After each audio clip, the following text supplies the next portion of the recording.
Ayan guys, yan na oh. Sulit na sulit, 3 years, 19,000 plus kilometers. IRC stock ng Grabis. Palitan natin, tingnan natin kung maganda yung papalit na mumura yung brand. Kapag walang pinapaikot, yo pop pop, kasabang lahat nakapalibot, yo pasa mo sa kanan pa. So pang Grabis na.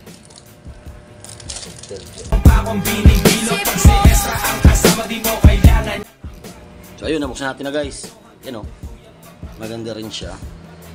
Sabi kasi nila sa ibang gulong na ay ibang motor, medyo madulas daw. So, normal naman kasi sa kahit sa mamahaling gulong sa race tire, talagang sa unang kabit madulas.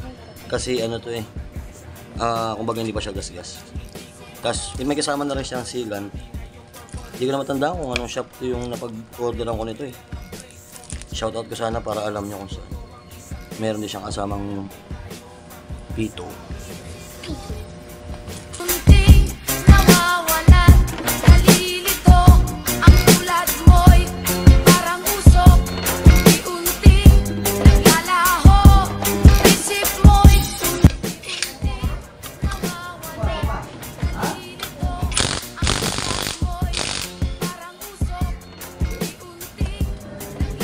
Stock up.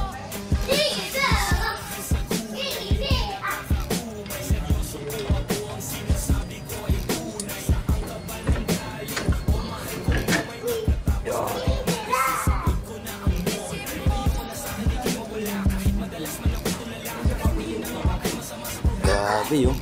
Napakadami. Buga kasalanan na di ko pwede sa buwan. Alam ko saan kagaling, kung ba't nahuhumaling,